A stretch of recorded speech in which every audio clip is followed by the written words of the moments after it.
Mais ton moniti n'a pas page sur Alexis Wechi qui a écrit Gauthier, c'est immenteur, tu vas pourrir en prison. Qui lui a dit de publier des choses pareilles? Je ne pense pas que Batou Fali Bako Kiko Bimisa et l'autre sans qu'il hiérarchie.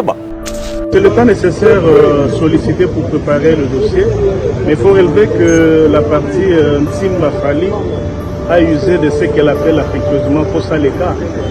Le staff de l'artiste ont compris que Gauthier Sei, ce n'est pas n'importe qui avec qui jouer dans Bajoana. Gauthier Sei, comme Wana Kosamba, Kokanga, exactement. Ayebi Yango. Fally Ipupa n'a jamais de disque d'or certifié pour avoir vendu 50 000 exemplaires. Ils ont étalé sur la toile 70 trophées. Il y a 17 ans de carrière à Fally Ipupa. Dis-moi, quels sont les genres de trophées? 70 trophées, non, 17 ans. 70 trophées. Michael Jackson qui a fait du succès fou. Ce qu'on a dans la vitrine, il y a un trophée, je ne pense pas qu'il ait commis 70. Le Lomoni qui est Shining Award va comprendre que Bizorbi c'est l'un des meilleurs sons. Ce qu'on a un tube au Bétamine, Afrique francophone.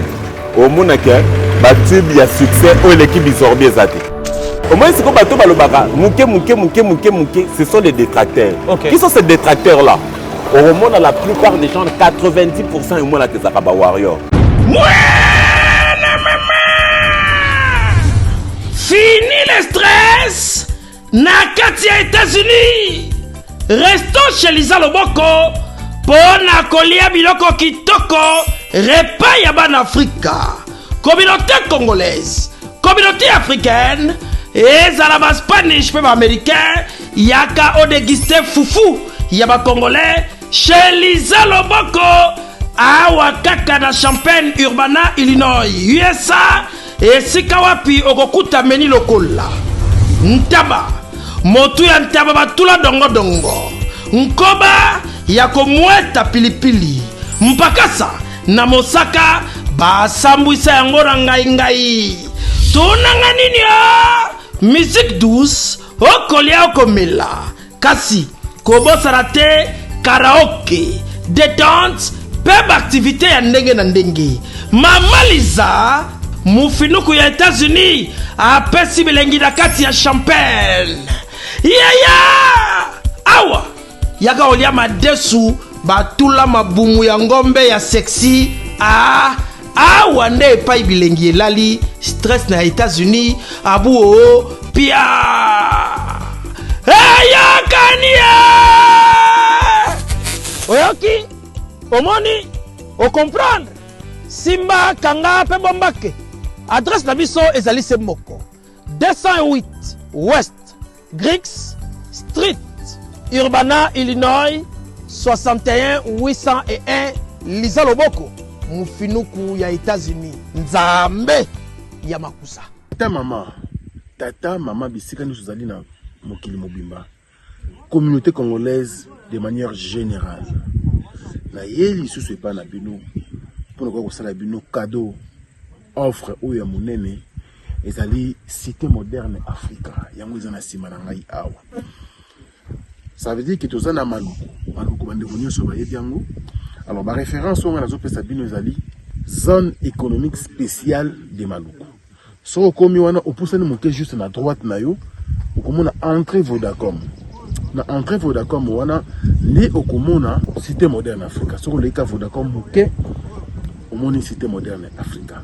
Pour la accessibilité, bomoni mituka to yenango moko za Jeep, moko za mutuka ya C, mais awa ta auto benga catch na Kinshasa ba IST ba vite to yaka moto ekokoma, nyonso ekokoma sans problème. Oye, pour na kosala choix na yo. Je vous rappelle, batterie auto za koteka awa za dimension à 20 mètres sur 20. Prix à $1250. 12 dimensions, il y a 20 mètres sur 20. Bengangai rapidement na numéro Oyo. Plus 243 999 52 66 52. Qui a dit que Bandoule kozonga te chez Djonga? Chez Djonga 3, azongeli base na ye na Paris oyo yesika bozalaki kolia komela pe koyoka ndule na niveau ya 2 fois te boyebake bilenge zongi na Paris na niveau ya kosakana te. Chez Djonga 3 awa chaque week-end bilenge zongi ya ndule à partir ya le 17 février 2023 ouverture officielle ya Bandoule bokozwa chaque vendredi Suzuki Luzubu 4x4 grands chanteurs de mon pays à partir ya 20h jusqu'à l'aube. Pe samedi bokozwa CNN Alligator na baninga tout awa bokosepela joli kitoko à partir ya 20h jusqu'à l'aube. Pe dimanche sombele suka bisanga bokozwa Nokolias Emile alias de Mingongo la voix qui cloche elongo na wenge pusana tovanda en matinée live oyo ekobanda à partir à 18h tina minuit. Kasi tunanga inini kaka soki Emile Silesi mbala moko night club to boîte efungwami à partir ya minuit ti ba 5h avec DJ Bobo oyo akosepelisa bino na Bandoule pe na ambiance ya kitoko. Malolo. Oui frère, Babi Djonga. La Congolia. Futur. Hein?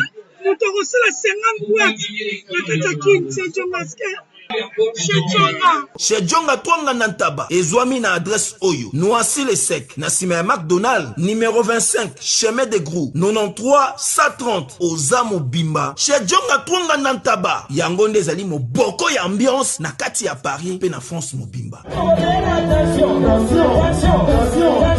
Bana King, Bana Dar es Salaam, Bana Poto, Bana Mokili Mobimba, Site Ase Moko, Afrique Info avec Frank Stemai, Kiandankala, Twende. X-Bass, Marandura, Frank Stemai.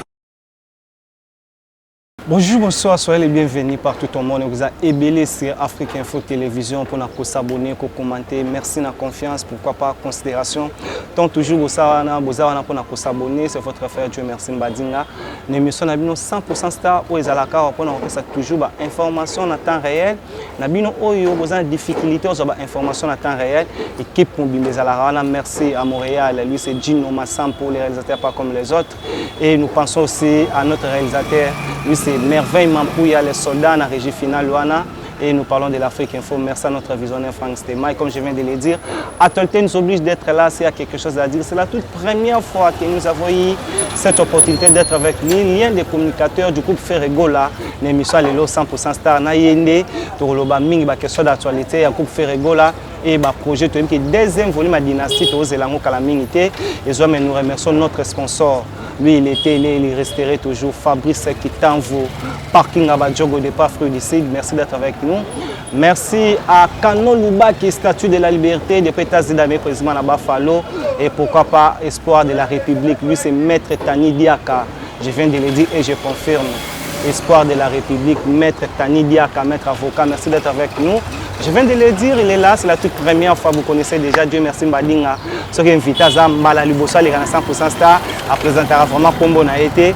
Yemoko na 4 émissions, le lobo sentir, né européen sa Combo pour Bokanga. Mbadinga peut-être à Roko le babiente, mais lui-même il est là avec nous. Je viens de le dire, Merveille Mampouya, si nous jouons le même langage. On voit déjà notre invité d'aujourd'hui, je viens de le dire, il est là avec nous, à qui je dis bonjour. Bonjour, Dieu merci Mbadinga. Bonjour Bagolois, tout de partout dans le monde, Bissita Bazar. Disséminé. Bon, il y a Bango Roi Arthur Lelo, en direct il y a Afrique Info. Voilà. Donc, Lelo n'a dit merci Mbadinga, je crois que le tout et le rien. Vraiment, il y a un s'abonner rapidement, les corps s'abonner. Et puis ça peut bien.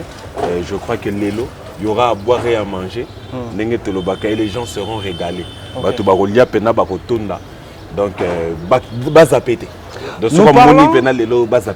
nous parlons du groupe Ferregola. Si on voit Arthur, on voit Ferregola. Okay. Groupe Ferregola. Ouais, ça va. L'artiste et tous ses poulains se portent à merveille. Tozawana, donc déjà, tous préparés. Concert Nabiso Oeza. Voilà. Oeza le 9 septembre, Oyona espace Yala. Na niveau Yamwanda, donc na Congo central. Donc, to bengi pena banen Congo nyoso. Donc, on a Kazangolo Tissoyo, Bouya, le 9 septembre, au espace Yala, na niveau Yamwanda. place nini Ferregola ko beta mo bangé na concert mo bangé na production ba pétrolier nyonso ya Mwanda to bengisi bino po Mwanda ya boka pétrole donc ba pétrolier nyonso ya Mwanda to bengisi bino le 9 oyo rendez-vous à ne pas manquer n'espace là donc bisika boya koyoka ba bizorbi boyoka ba meilleur moment boyoka koyoka ba boya koyoka ba meilleure chemise donc ba tube na biso nyonso succès boya koyoka le 9 oyo na Mwanda na espace là. L'espace là, nous parlons de la musique. Si on voit Ferregola, où on a Luanda, on a les nefs, et nous avons artistes et musiciens congolais qui est héritier Watanabe, Costa, la Poulga Motonateme, au cas où on a mon ami François Dibaya que j'ai sali, a confirmé tout à l'heure qu'il est héritier Watanabe, pas aux Anamwanda. On est bien mis arrivé que Ndetolobara Ferregola, fils aîné, notre dernier fils, nous allons bobé dans la loi de l'impression. Bon, nous coaché Ferregola à niveau de fils aîné, moi ba fils aîné za biloko owera zwaki amemaki on a wenge idiofa te biloko te batu ba yango na zoya te makambo yo voilà makambo yo wera bimisaki ya ba premier fils et tout faire na maison mère za lokola papa le qui a hérité. OK. Faire na maison mère za lokola papa le qui a hérité. Pourquoi? Parce que maison mère réseau salama faire ça. Vous comprenez? Voilà. Maison mère réseau salama faire ça. Donc azomona déjà ndenge babindo mbaye ndenge selos kamazoya ndenge jide temulo poazoya ndenge batu nyonso oyo bazalaki na na instant wana bazoya même na héritier ozomona parce que héritier nzembo ya test parce que moni ndenge tolobaka que batu ba ngako sala ndire cette comparaison héritier ferré entre héritier ferré on a comparaison baza ba collègue ba artiste musicien yango nazoya entre faire et hériter, il n'y a pas match, il n'y a pas photo. Pourquoi? Parce que ceux qui ont même la solo carrière, Dieu merci Mandinga, au moins que Ferregola a une carrière costaud par rapport à hériter. Je crois que Lélo, hériter la carrière n'a eu deuxième album voilà. Chemin de la gloire. Troisième de Yango Zoya. Donc Ferregola c'est qu'on niveau bas disque, avant bas disque déjà succès belé sans compter battu bas succès. Aux hommes et Lélo encore ceux qui te le disent en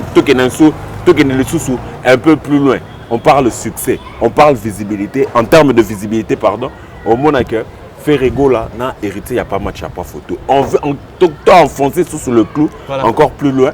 Au moins, on a même surtout la stabilité financière. Parce que au moins, mais un artiste, quand il n'est pas assis, à niveau stabilité, ils a rappelé le côté. Ce qu'on a eu, attends un peu. Qu'est-ce que tu voulais dire? Non, Nazolo Baté que héritier n'est pas assis. Voilà. Mais il est moins assis que Ferregola. Il est assis. Il est assis, mais moins assis que Ferregola. Ok. Là, tu confirmes. Je le dis et je le confirme. Et je tiens aussi à mes propos. Donc, il y a un Nazolo Baké. C'est bien bon, mais il ne faut pas oublier que Ferregola est en Congo central, na côté de maman. Donc, ouais, donc Congo peut à côté on a besoin de la et puis moins fort. Vous comprenez, le tribalisme était pas de moment on a tenir ma propre tribal non. Et ça que même attendez tout ça tout à l'angle de match. Au moins que Real Madrid a longué na Espagne, à qui en Angleterre. Bayani baroye belé. Ils sont anglais parce qu'ils sont chez eux. Voilà. Vous comprenez. Donc même à hérité les leçons que beta la moka na bango kuna bakasai ba chikapa et tout au moins que batu bakoya parce que moi net na Congo central pe batu hérité beta na stade mon émission sont plein déjà na Congo central c'est ça na le beta ka sala mpiaka na le beta ka sala mpiaka mais je n'aligne comme bango te à se mesurer na faire rigoler na niveau ya popularité même à tayo mais tout ce on y so tolo ba poka na lobby que fait rigoler na hérité ba beta na Congo central bango mbale tomber que ba beta kuna na tindo lo banyo so non mais ozomona que biso to beta déjà un espace là et ça espace moko ya munene koleka Mwanda mobimba donc c'est une grande espace lelo na ninga Mwanda espace le kiango oh papa Toton ça déjà coûte une ma famille stade de Martyrs. Oui, maintenant on stade topé mal. Bon, bien. Toton ça déjà coûte stade de Martyrs. Ça coûte une ma famille 80 000 places et Tony refoulé. Bon espace en plus la carte à Congo central. Yango to bengi bana nyoso Congo central le 9 oyo. Baya. Bana nyoso Congo central le 9 baya bakota wana batora ba Deborah Foura la douce na Congo central kende kota Ferregola Robert on a vu que bino ba gauloise ça bien. Le oyo nous parlons de la musique deuxième volume à Dynastie. OK, c'est pour bientôt déjà. Nous avons ébimité, album nous ébimité mais nous avons vu na ba TikTok na ba nini son il y a Soleil Wang na Ferregola. Écriture chinoise titre non. bino déjà boa ba goloa beaucoup ça da promotion ya deuxième volume oh nanu ti le no pesa biso no jour et dimanche ya kutu date nan kutu pe bimité mais d'ici peu là voilà ouais donc biso déjà et ça la biso plaisir yango le longa na comme on a vient na ngai Koffi Olomide légende quelque part voilà. namonaki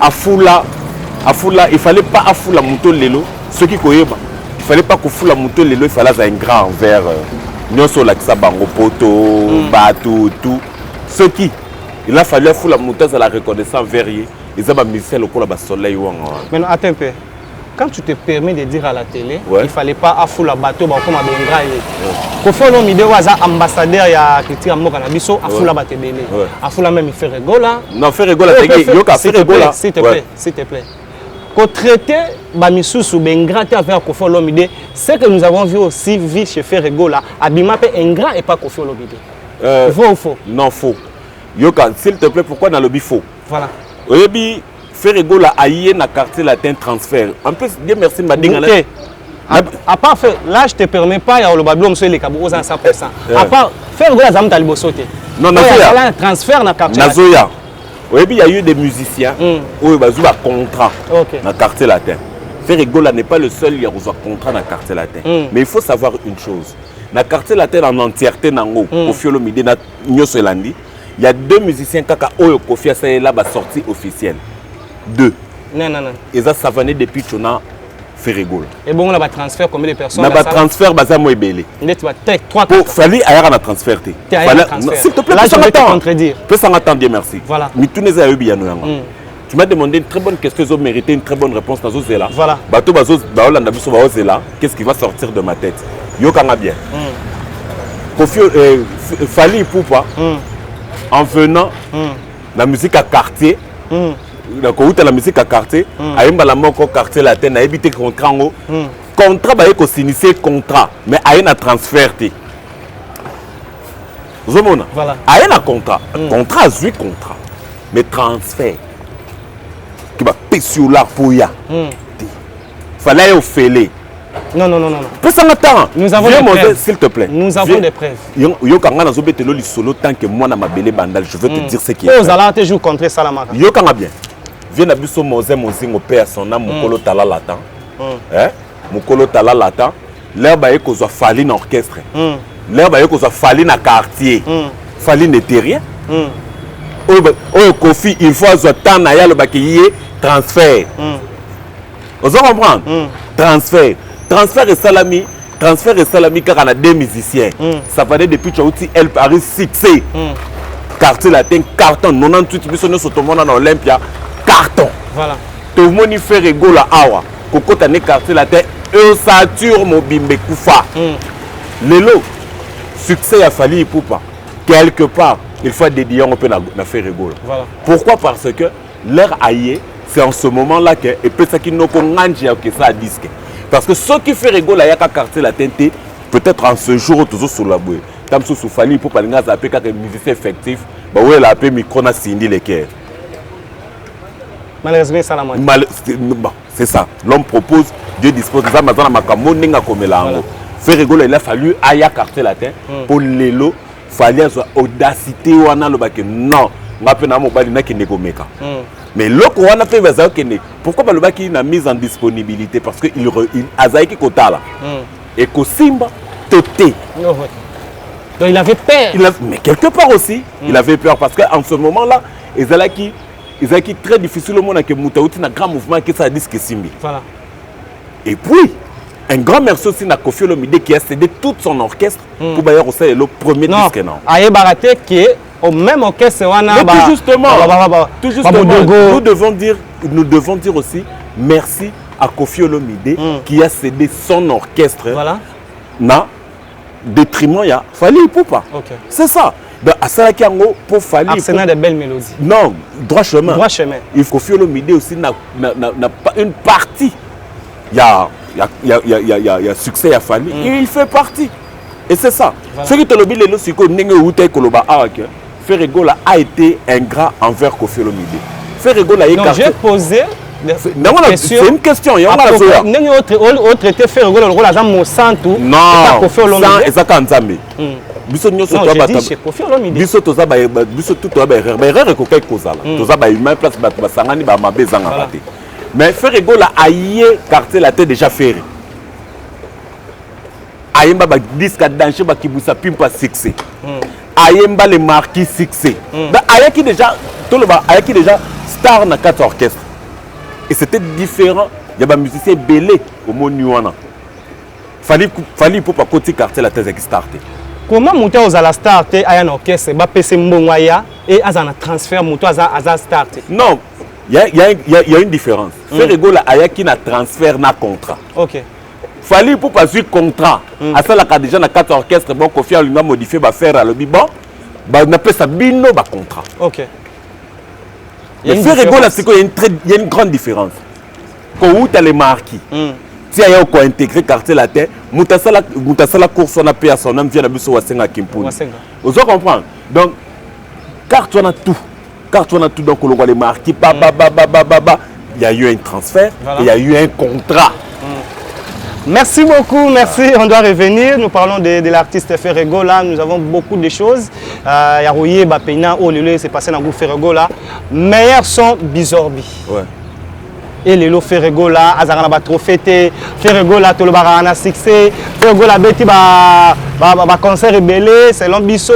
Ferrego là, bon chanteur. Mais Lelo Oyo, ça commence à prouver que Moussa Nazosala comme pour foot ailleurs, Bizorbi tous le bas meilleur son, mais les lots va reconnaître une Afrique du Sud pour remettre un trophée, mais pression premièrement meilleur son Bizorbi. Déjà impression de joie. Au moins il a vu sur le baka. Il ne faut pas causer la micro belé pour battre que l'on nous a bien. Voilà. Parce que ce qui est super micro belé et puis ça rappelle moins d'autres. Michael Jackson qui a fait du succès fou. Ce côté dans la vitrine n'a pas trophée, je ne pense pas que comme 70. Le Monique Shining Award va comprendre que Bizorbi c'est l'un des meilleurs sons. Voilà. C'est l'un des meilleurs sons dans l'Afrique Awa. Et puis en Afrique francophone, ce côté là tube ou bétamine Afrique francophone. Au monde que tube il y a succès ou l'équipe Bizorbi est athée. Voilà. Afrique francophone mon bimba. Tube a succès ou l'équipe Bizorbi est athée. Alors moi je crois que Lelo la 9e édition, 9e ou 10e édition, il y a Shining Award, il faut comprendre que tube, meilleur tube. On va te dire, Nilmo Amouké, Lelo. Il y a Shining Award déjà la 9e édition. Édition, moi, ça la marque une fois par année. Voilà. 9e ou 10e, ça fait combien d'années ils ont là? 10 ans. 10 ans. Et il y a vraiment Nasoya, Burna Boy, c'est le premier musicien africain. Il y a Afrique Mobimba certifié dans Shining Award. Il y a dans un accord. Oui. Tiwa Savage, Aza. Au moins, c'est comme ce sont les détracteurs. Okay. Qui sont ces détracteurs-là? Au monde, la plupart des gens, 90% au moins, c'est Zakaba Warrior. Non, moi, je ne te permets pas de citer de certains noms. Nous parlons de Ferrego, excusez-nous vraiment. Je ne cite le nom de personne. Je non. Parle quand tu parles que des Warriors. Les Warriors, ce sont des gens forts. S'il te plaît. Ce sont des gens forts. Yoka, non. Ils sont forts dans coin na bango. Mais Baroya. Ce sont des fans oh ngai Arthur na fan na boy na lobby warrior pour bango pe bayaka ba Gaulois. Ozomona. Et moi ici maintenant je représente les Gaulois. Et là maintenant au moment que ceux qui sont là qui artistes ya ba warrior mutazaki Shining Award wana. Au moment il ngezala na clamoro boy balo bana biso ke omoni la trophée ne yango. Yebsanga. Ils ont étalé sur la toile 70 trophées. Il y a 17 ans de carrière à Fally Ipupa. Dis-moi, quels sont les genres de trophées? 70 trophées, na 17 ans. 70 trophées. Ok. Nous, tout le monde a rappelé Boye. Dans le barango toujours. Dans le barango toujours. C'est ça, je l'ai dit, Oyo zone di maté. Nandi, au moins, il y a un fan d'Arabo. Là, on se présente et loco. Arthur Tala basket, il y a Nike, ça qui tout quoi. Ceux qui n'ont pas de ebeli makamunanga, ceux qui n'ont pas de massa, beaucoup ça bien mais ça deuxième main. Est-ce que na fingi? Moi qui moi na banda tu es en 4. Est-ce que na fingi? Non. Non, au lobby oyo moni. Na lobby oyo nga na moni. Biso ceux qui au lobby ba te lobby vérité ya mutu moko boy, tu artiste moko boy et comme en diffamation. Mais ya biso injure et les karanango. Vous comprenez bien merci. Alors ngai lelo Là, on a le baquet, on a ce qu'on calcule. On a 17 ans de carrière d'une personne qui a 70 trophées à son égard. Ok. Bon, si on fait tout là, tout ça, ce qu'on calcule, c'est que dans l'année, tu as fait combien de trophées? On a 17 ans, tu en as 70. Michael Jackson qui a fait du succès fou, ce hôtel dans la vitrine, il y a un trophée, je ne pense pas qu'il ait commis 70. Je ne pense pas. Est-ce que Fally Ipupa a une carrière costaud comme Michael Jackson? Non. Question posée. C'est une question posée et qui mérite directement aussi une réponse qui est non. Tozu Koffi Olomide, qui a 25 albums à succès. 45 ans de carrière. 45 ans de carrière. Vas-y, si on a vitrine à Koffi Olomide, il y a un trophée sur le monde en 70. Voilà. Soyons sérieux dans Makamsu Tolobaka. Nous avons Nyo Kalong aujourd'hui, nous faisons 70 ans. 70 ans. De carrière. 70 ans.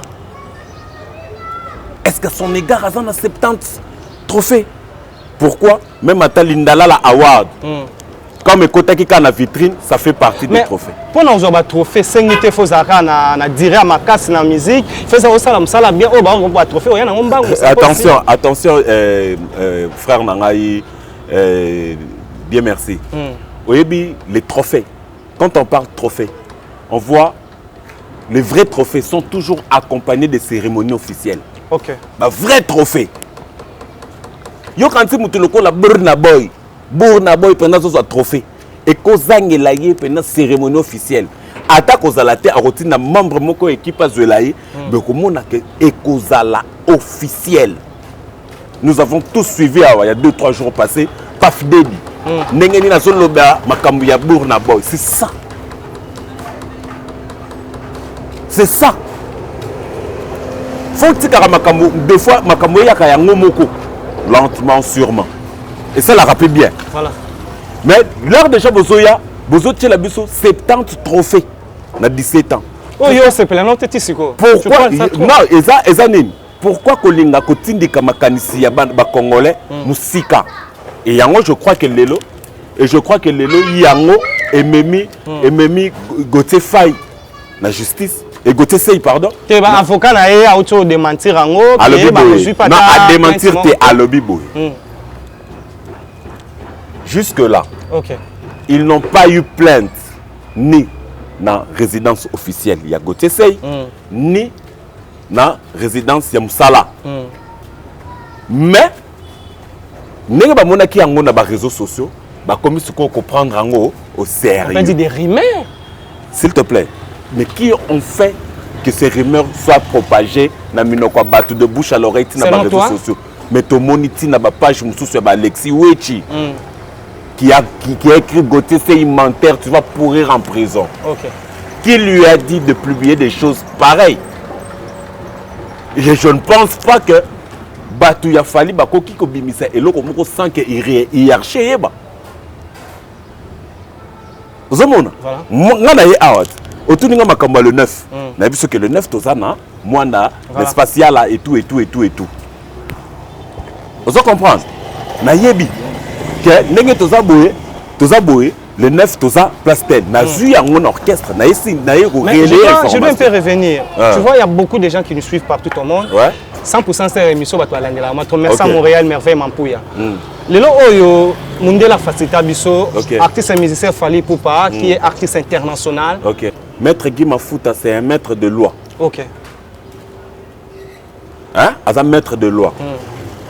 Il est passé le maître Tadi Diaka. Donc il est passé dans ba média. À l'équipe ba média pour dire ceci, na bandeli. À l'obiboy. Tu suis plainte de mon côté. Ni ni na résidence officielle ya Gauthier Sey. Ni na résidence résidence ya Musala. Tu suis plainte de mon côté. Voilà nanga très bien. Mais nous avons vu une plainte contre Gauthier Sey. N'est-ce pas? Na page ya fan. Na page ya fan T. Est-ce que maître Guy Mafuta Kolanda page à fan moko pour information? Allez se comprendre que maître Guy Mafuta il faut azala bien investi pour y ce qu'il est en train de dire. On se comprendre. Le problème est que le staff de l'artiste ont compris que Gauthier Sey, ce n'est pas n'importe qui avec qui jouer dans Joana. Parce que Gauthier Sey a tweeté, il a dit quoi? Alors que s'il faut un artiste, il faut Ezala, procès Mogo, à ciel ouvert, il faut les canards, il faut les canards chaîne nationale. Et la langue française. La langue française. Il y a Sengeza, nan yemo a monité kabayo tikele ma sengi sokia au samba. Mais c'est ça. Ezala la chaîne nationale, ezala la langue française. C'est ça. C'est ça pour vous dire qu'il y a eu une plainte. Mais vous attendez quelque chose? S'il te plaît, il y a eu une plainte. Mais il faut comprendre que Gauthier Sey, comme wana ko samba, ko kanga, exactement yé. Ok. Aye biango. Vous comprenez, merci. Alors il faut pas oublier une chose. Moi je ne pense pas que Batou Oyo ba réellement qui information en a que Fally Ipupa a porté plainte pour diffamation contre Gauthier Sey. Ce ne sont pas des bêtes personnes. Il y a eu accusation. Merci beaucoup. En tout cas, tu sais Zarangonga, tu reviens tu comprends. En tout cas, il faut Zalara. Son gars n'a yebelo moko. Gauthier Sey le lo au monsieur de journaliste. Mais quand vous commissaire Goloa, bino ba Goloa bokomo défendre makasi, bino ba Goloa bokomo tena ba miniature. Derrière lui, on voit faire rigola et devant il y a ba miniature botia Gauthier. Quand vous commissaire Goloa ya za journaliste. Non, wana zatam sous muto ya miniature peut-être pour. Et vous de Goloa? Non, yoka s'il te plaît.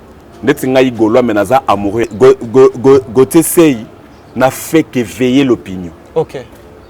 Il n'a pas injuré. Mabé, ce qui a fait qui Fally. Mais à l'objet que Fally, c'est l'un des musiciens qui a construit sa carrière dans le mensonge. Olobi? C'est l'un des musiciens qui a construit sa carrière dans le mensonge. Fally Ipupa. Pourquoi? Parce que Fally Ipupa, selon les dires, hein? Aza, tout ça, c'est comme un calcul morobo, il a vite fait. Selon les dires, le Binin, Fally Ipupa, c'est l'artiste qui vend mieux en Afrique francophone. En Afrique francophone, et bandi wapi. Biso Congo, RDC, Congo Brazza, Cameroun, Côte d'Ivoire, Sénégal, tout, Mali, Maroc, Algérie, Niger. Vous comprenez le pays où on a tout l'Afrique francophone. Fally vend mieux. Et c'est le plus suivi, le plus primé. Une question qui me revient encore à la tête. Tofandi, Tolobi, bon ça va. Fally Ipupa, qui vend mieux, le plus écouté. Abimsi dit que en 2016, pour la certifier en 2022. Mais c'est impossible. Non. Faux. Faux comment? Mais tu as kende. Faux. L'année bien. Un artiste local, Sidiki Diabaté. Sidiki Diabaté qui sort un tube, mais qui fait disque d'or le lendemain. C'est ça un artiste qui est écouté. Mais les lots oyo, attends un peu s'il te plaît. Au moins, na 7 ans na olingato le bapo et le wanzambe et où melara toujours. Et nous on va dire que ceux qui ont na direct à terme qui na un jour à disque d'or car l'équipe Fally Ipupa na 7 ans ba somi malé ma grosse na épée. C'est possible mal. Na lobi boui. Ne mélangeons pas les faits. La Bible, au moins makamoto le bakaya nzambe zama le malé tout ça comment? C'est dans le sens spirituel. Ne mélangeons pas la Bible avec Makambo Tozomo dans le monde physique. Là, là, on parle de la spiritualité. Et là, maintenant, on parle de la vente d'un disque. Vente directe. Mais écoute, quand tu es le numéro 1, le plus écouté, disque de récollon 50, 60, c'est beaucoup. Et en plus, Fally Ipupa nous a dit, il y a des émissions. Fally Ipupa nous a dit que Tokos 1, bouquet on a Tokos 1, et Zalaki disque moko, et Zalaki na CDT, et Zalaki na vente streaming. Mais biso nyonso, aux appels témoins, to mona yango na filmu, il y a Ken Piana, émission Mobimba, naba CD, il y a Tokos 1. Il a une pression avec l'émission dans la chaîne. Voilà. Biso nyonso to bien. Et ça sont comme auto bombaté non. Pourquoi? Parce que il y a eu Magui. Et tu sais, moi, selon les informations que j'ai, au moins avant Stade de Martyrs, il a fallu. Voilà. Il a fallu trophée et accompagner événement. Et Mongo Bimaki. Mongo Bimaki, mais ouais. Mais je te dis, l'artiste, pour faire disque d'or, on a Ezala. Et accompagné événement. Mais je te dis parce que il y avait aucun, Yoka s'il te plaît, il y avait aucun disque. Eux qui accompagné disque à Fali. Et événement à Fali à stade. Vous comprenez? Vous avez un album d'intérêt. Non, vous avez un événement. Non, disque n'est pas il était disque au mois de novembre. Il y avait un mois d'octobre. Ok. Vous comprenez? Il y avait Ezalakina événement mon côté. Alors qu'est-ce qu'il fallait? Disque d'or on a épais ça déjà solo. Et puis c'est déjà sur la mode gagné le bavé dans Nobel Amanda les grands corocho. Et puis c'est déjà solo. Comme ça, batuna stade, et mais tala loko siko morto le bakana kusongi qu'on a logique na ndo lobi et loko ya nzambe.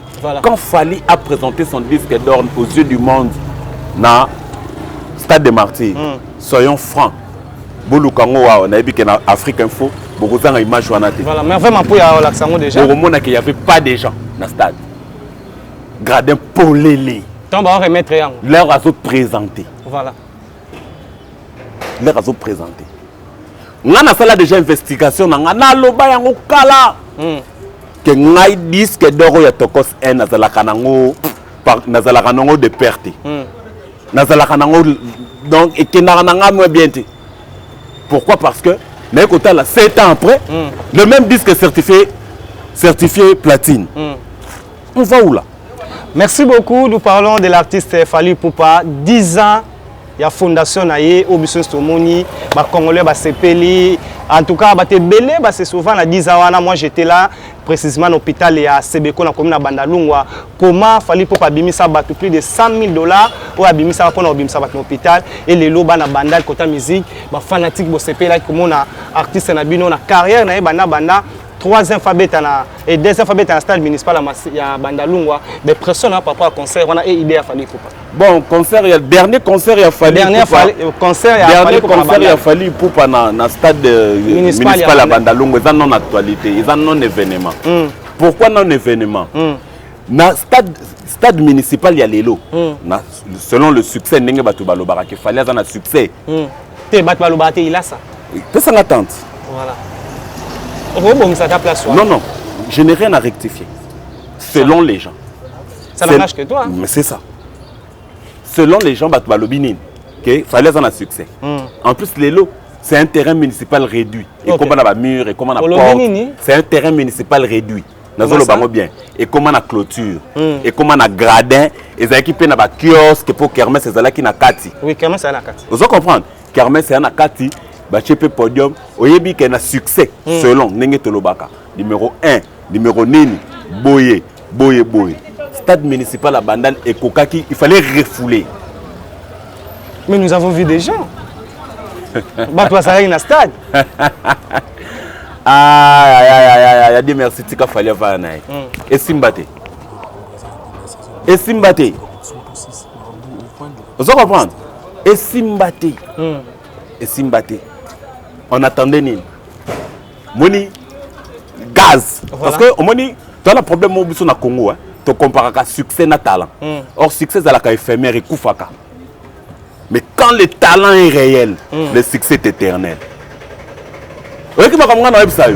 Quand le talent est réel, le succès est éternel. Les lotos, Michael Jackson, ça nous fait 15 ans depuis qu'il est mort. Mais là, on est fan de la peut-être autant comme on a. Loin de son succès, c'est le talent. Le loto est solo l'ombre, pourquoi? Ah, son écriture, c'était le talent. Taboulay, bien chanté, bien. C'est ça. Le loto, Rossignol, Papa Wemba. Qu'est-ce qui nous manque de Papa Wemba? C'est sa belle voix. C'est qu'il faisait de bien. Mais le loto, les musiciens, ça a succès à Moulingalikaya. Donc, au tiré, il occupé solo, si. Mais là, tu comme quand 2-3 ans, il y a 10 qui ont un qui succès. Sur la télé, on a les lots, on a fait les lots sont reçus disques locaux là, sans interdit à faire rigoler. Sont reçus des locaux là, meilleur moment. Ce qu'on fait, fait rigoler. N'est-ce pas quoi il m'a dit au fond de qui mercure. Ce qu'on reçu dans sens, qui est derrière toi. Ce que tu as dit, c'est éclipse. Si on fait rigoler. Vous comprenez? Ce que tu as dit, c'est que tu as boîte noire. Tu as qu'est-ce que j'avais dit leur faut yo quand nzembo lokwa belanga banzembo lokwa ba réalité yo moko fandi le oui Ferregola a bossé parce qu'il y a une différence entre Fally et Ferré les lots tu vas comprendre raté Voilà. il y a Ferregola et Fally à la chanson hein Fally à la chanson la nana bien Fally à la chanson voilà. Mais Ferré à la chanson et la voix il y a une différence une très très grande différence. Moi na muke aroye manzemba Fally mais manzemba Ferré pourquoi parce que ba texte exact il y a des textes auto benga ba texte moko en l'air na ba texte profond que mutu azo nager na mai moko mukuse na mutu azo nager na océan baza na même niveau oyebi to nager na mai mukuse na océan mais to mona déjà ngana omona que déjà mona muke lokola mona muke zala ba 8 ans 9 ans azo manzemba moi Fally à l'aise mais yebisa ay manzemba Ferré banga awali balanda ku ba bete pour nini makambo Ferré yembaka ce sont mais vraiment pour excusez-nous petite sœur à Brazzaville comme les Arana bébé Brazza non bébé Brazza azama na muke mais yoka bébé Brazza s'il te plaît attends bébé Brazza azama na muke voilà mais pourquoi elle s'est attachée à Ferré on lui a appris Ferré oh maintenant c'est bizarre non ça va batangi ça est fait mais si c'était pour na Fally aroya ngo naturel bébé Brazza ayembi nzamba Fally et s'il te plaît frère pour Fally ça reconnu pour même Bina Fila ça reconnu là il y a une différence Rose a reconnu mais ils ont là-bas écoute s'il te plaît il y a des étapes un peu différentes il y a des étapes mais là la musique de Ferré est locale la musique de Kingandi est internationale non tu peux citer le nom s'il te plaît on y va quand tu parles de la musique internationale on fait allusion à quoi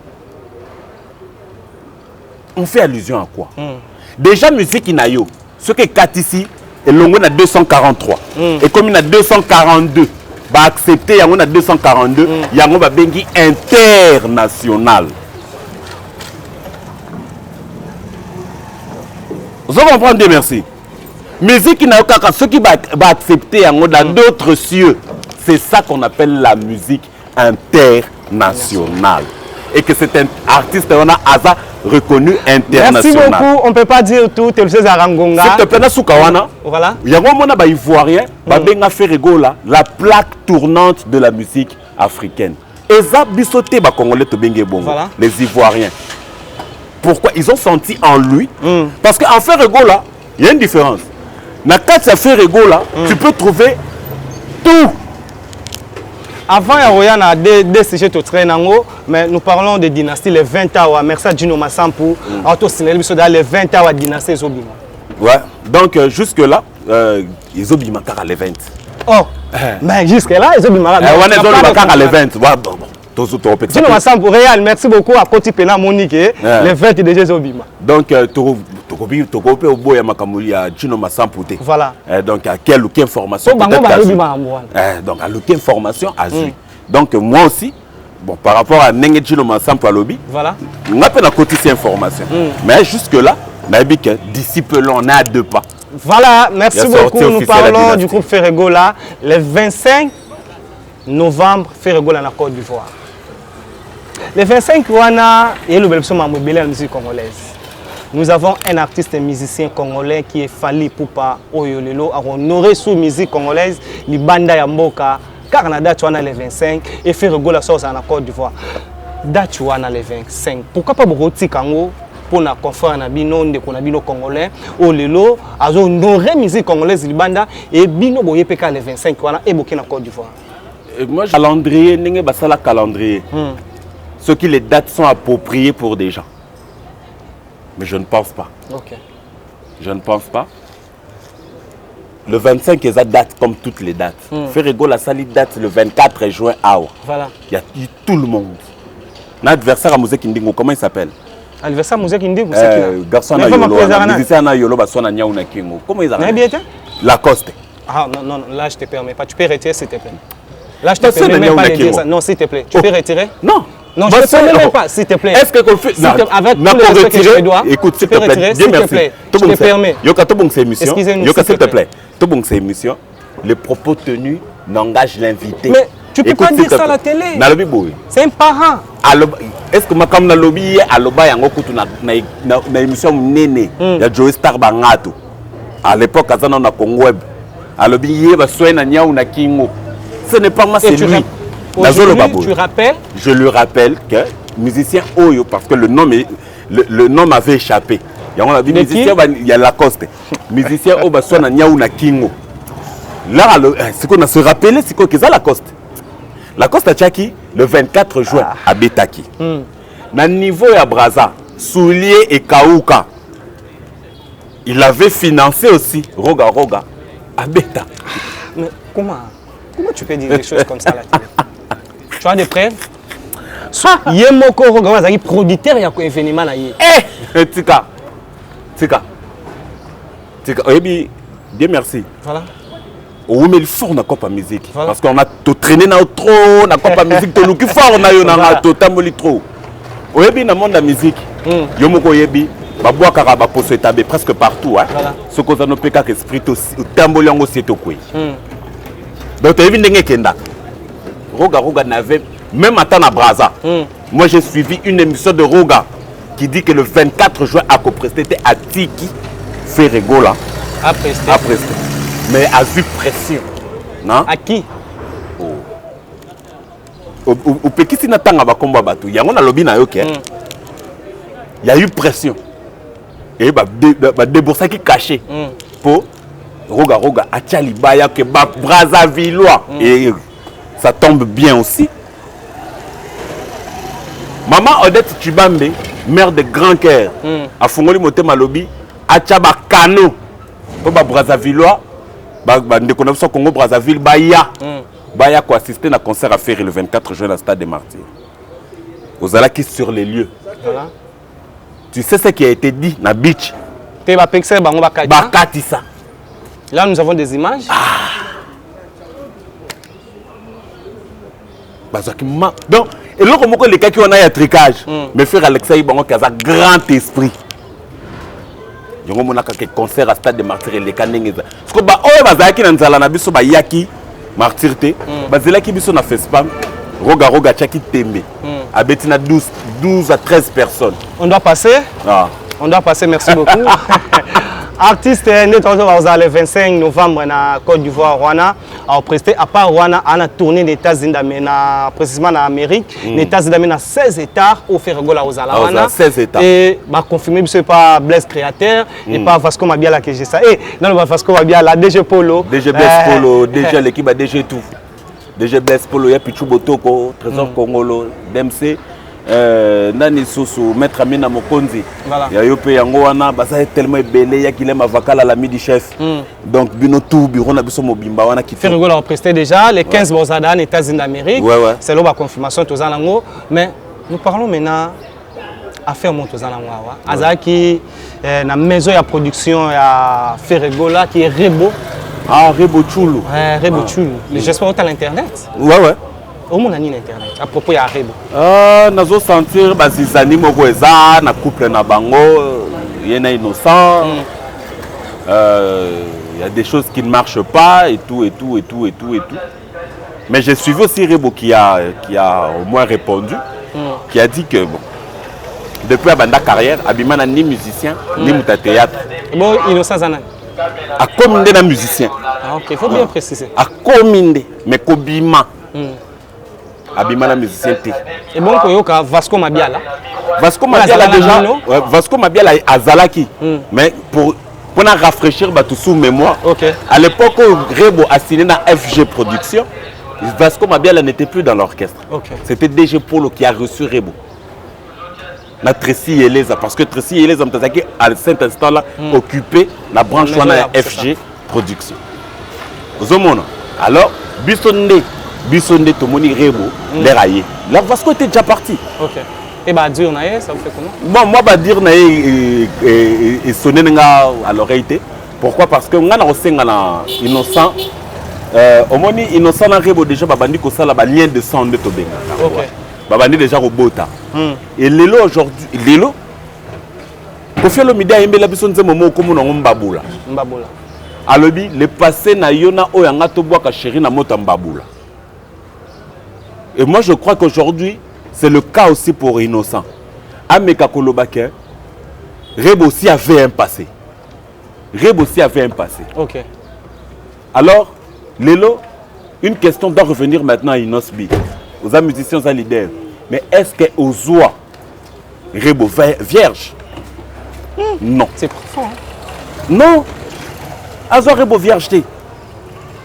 Rebo a connu des hommes avant qu'elle soit avec Innocent.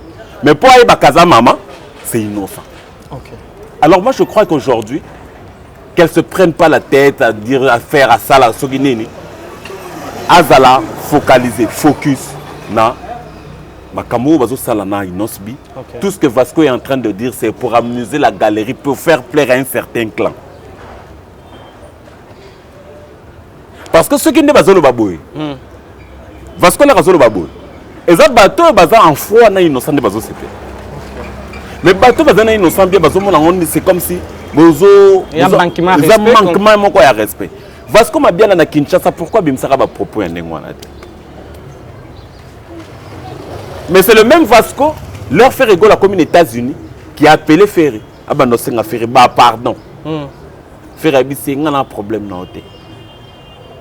C'est un enzabe pardon, à propos de nous, au yotena sur moi. Au moins, c'est au grand esprit. Oh, Tomoni, la plupart des musiciens, la plupart des clans est belé. Bazana ba propos diffamatoires à l'égard de Ferry. Nous avons vu un certain Sankara Koloba que maman m'a resté la Kindouma na poto. Ferry gola nani Sankara de compte bétango na télé. Alexis Wech abe aloba hérité wa talumbaka sola mapeka. Azaka salité. Voilà ça eza ba propos diffamatoires té. Chef d'orchestre et héritier. Comment il s'appelle? Je n'ai pas deuxième voix Boya Pembe.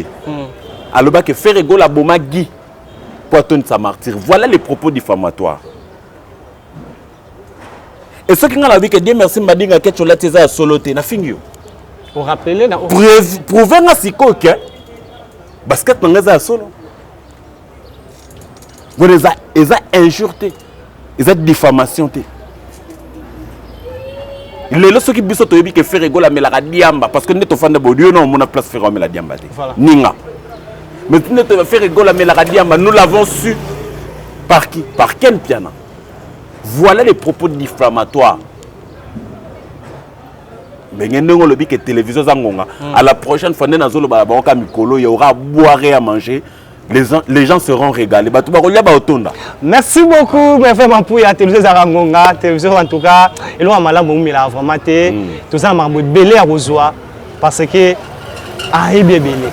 bon senti, merci à vous, merci à Clarisse Matomé Samokondi, moi ça maître avocat Yannick Kiwi des États-Unis d'Amérique, merci à ingénieur Aimé Louvik, moi c'est Gloria Mouniampala et nous parlons toujours de elle. Merci à toi, à Arlette Magema, espoir de la jeunesse depuis Paris, à Dynamo Kabemba, la belle femme, elle c'est la Lyon depuis Françoana, à Fallon Chirlène et Longa, appel code, pourquoi pas à Patricia Castanet, la française, bon, la victoire en la France.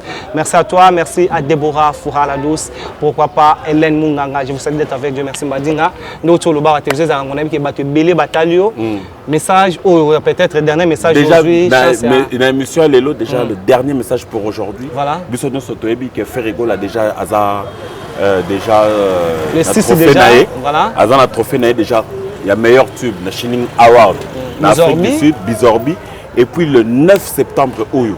Bissono donc Congo Central Mobile. Même Matayum Tozarana Kinshasa. Aux Zoumoetana Mwanda Kende Tozawana le 9 septembre na Espaciala. Je crois que tous les Gaulois il y a Congo Central. Bozalawana le 9 Oyo. N'est-ce pas si là, je crois que moi je m'en vais déjà chuter. Le numéro de téléphone, le numéro de téléphone est à plus 243 97 89 36 879.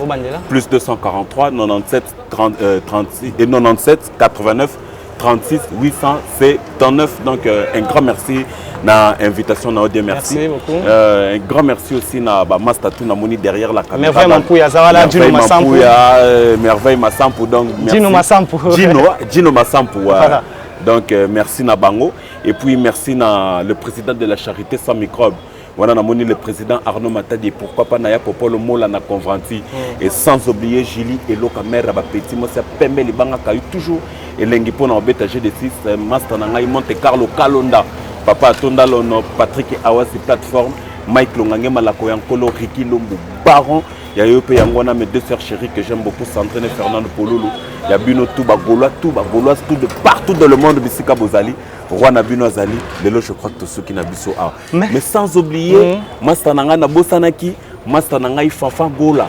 Ah, Fafa Gola, Ndokinanga Samo Santu, Mobala Peme, Crispet Chumbujika, et sans oublier les grands financiers Didier Chumbu, Kitoko. Merci beaucoup, nous sommes arrivés précisément à la fin. J'espère que vous avez aimé. Vous continuez pour s'abonner, pour partager. Toujours dans Afrique Info Télévision. Si vous avez aimé cette émission, vous dites merci à notre réalisateur, il était là avec nous. Merci à Merveille Mampouya, les soldats, et à Gino Massam pour les réalisateurs pas comme les autres. C'est votre frère Dieu, merci Mbadinga, comme je l'ai dit. S'il y a quelque chose à dire, nous sommes là pour vous dire. On se retrouve au prochain numéro. Together. Fini le stress! Nakati ya États-Unis, restons chez Lisa Loboko pona kolia biloko kitoko repas ya ban Afrika. Communauté congolaise, communauté africaine, ezala ba Spanish pe ba américain, yaka o déguster fufu ya ba congolais chez Lisa Loboko awa kaka na Champaign Urbana, Illinois, USA. Esika wapi okokuta meni lokola ntaba motu ya ntaba batula dongo dongo nkoba ya komweta pilipili mpakasa na mosaka basambwisa yango na ngai tunanga nini musique douce okolia okomela kasi kobosana te karaoke détente pe activité ya ndenge na ndenge Mama Lisa mufinuku ya États-Unis apesi bilengi na kati ya Champagne. Awa yaka olia madesu batula mabumu ya ngombe ya sexy.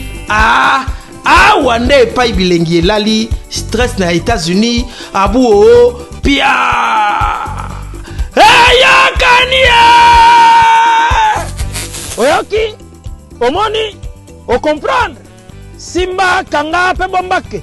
Adresse na biso ezali se moko 208 West Griggs Street, Urbana, Illinois 61 801 Lisa Loboko, mufinuku ya États-Unis. Nzambe ya makusa. Tata mama bisika nous zali na mokili mobimba. Communauté congolaise de manière générale. Na yeli susu epa na bino pour ko sala bino cadeau. Offre oya munene ezali cité moderne Africa yango ezana sima na ngai awa. Ça veut dire que tozana maluku bande vonyo so baye biango. Alors ma référence on a zo pesa bino ezali zone économique spéciale de Maluku. So komi wana opusani moke juste na droite na yo okomona entrée Vodacom. Na entrée Vodacom wana ni okomona cité moderne Africa. So leka Vodacom moke omoni cité moderne Africa. On a accessibilité, bomoni mituka toye nango, moko za Jeep, moko za mutuka yase, mais awa ta auto benga catch na Kinshasa, ba IST ba vite to yaka nango. Moto ekokoma, nyonso ekokoma sans problème. Oye, pour na la choix na yo. Je vous rappelle, batterie auto za koteka awa za la dimension à 20 mètres sur 20. Prix à 1250 $. 12 dimensions, il y a 20 mètres sur 20. Bengangai rapidement na numéro Oyo. Plus 243 999 52 66 52. Mounoué! Qui a dit que Bandoule kozonga te chez Djonga? Chez Djonga 3, azongeli base na ye na Paris. Oyo, yesika bozalaki kolia komela pe koyoka ndule na niveau ya 2 fois te boyeba ke bilenge zongi na Paris na niveau ya kosakana te. Chez Djonga 3, awa chaque week-end bilenge zongi ya ndule à partir ya le 17 février 2023, ouverture officielle ya Bandoule Bokozwa. Chaque vendredi, Suzuki Luzubu, 4x4 grands chanteurs de mon pays à partir ya 20h jusqu'à l'aube. Pe samedi, Bokozwa CNN Alligator na baninga tout awa Bokosepe la jolie kitoko à partir ya 20h jusqu'à l'aube. Pe dimanche sombele souka bisanga Bokozwa Nokolias Emeli alias de Mingongo, la voix qui cloche et longo na wenge Poussana Tovanda en matinée live. Oyo eko banda à partir à 18h tina minuit. Kasi tunanga inini kaka ceux qui aimaient la CDC Mbala Moko Night Club to boîte et fungwami à partir ya minuit ti ba 5h avec DJ Bobo. Oyo akosepelisa bino na Bandoule pe na ambiance ya kitoko. Malolo. Oui frère, Babi Djonga. Futur. Hein? Nous t'avons reçu la 50 boîtes. La Katakin, c'est Djonga. Chez Djonga Twanga Nantaba, Ezwami na adresse Oyo, Noisy le Sec, Nassime McDonald, numéro 25, chemin de Grou, 93 130, Ozamo Bimba. Chez Djonga Twanga Nantaba, Yangonde Zali mo boko ya ambiance, na kati ya Paris, pe na France mo Bimba. Bana Guine, Bana Dar es Salaam, Bana Poto, Bana Mokili Mobimba, CTF Moko, Afrique Info, avec Frank Stemai, Yandankala, Twende. X-Bass, Marandura, Frank Stemai.